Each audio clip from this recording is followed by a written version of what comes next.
Bonjour Nicole Cordier. Bonjour Monsieur Tran. Vous êtes vice-présidente du conseil départemental de l'Oise et vous êtes aujourd'hui à Mouy, au collège. Pourquoi organiser une journée de valorisation des usages numériques? C'est la troisième année que cette journée de valorisation des usages numériques est organisée.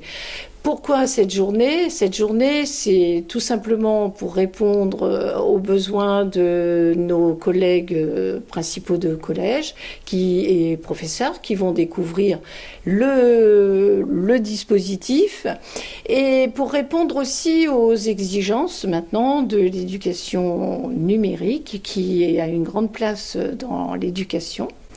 Les enfants passent plus de temps sur leur ordinateur, sur leur smartphone que jamais.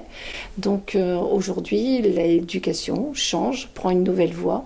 Il faut aussi donner cette disposition à nos jeunes de pouvoir communiquer d'une autre manière, mais d'une manière à la fois éducative, progressive, sans pour autant quitter le livre et l'écrit.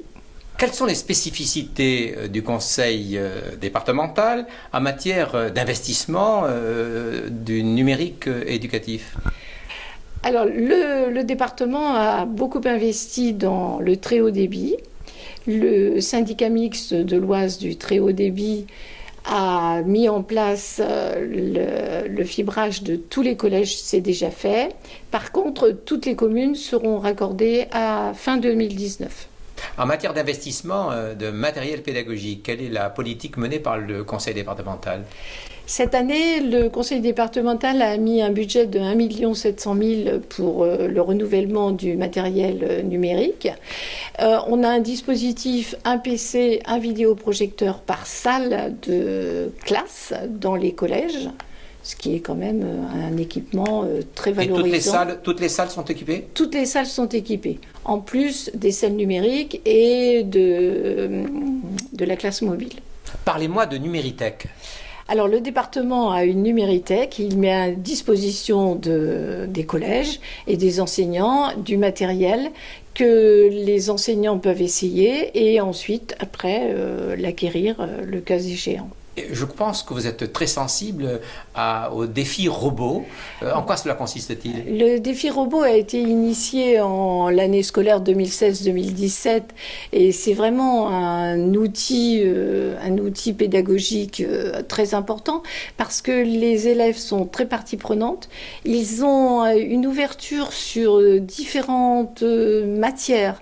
En général, ils travaillent avec les professeurs de français, les professeurs de langue, mais aussi et surtout avec les professeurs de technologie, de mathématiques et de sciences physiques, de sciences de la nature.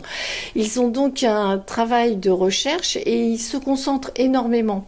L'année dernière, j'ai eu le plaisir d'assister à certains moments de travaux.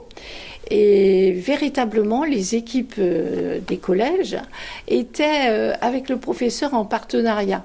C'est-à-dire que les enfants ne sont pas gênés de nous avouer que lorsqu'ils rentraient chez eux, ils réfléchissaient à ce qui n'avait pas fonctionné, comment ils pourraient faire fonctionner leur robot, comment ils pourraient le construire, quel design ils pourraient lui donner.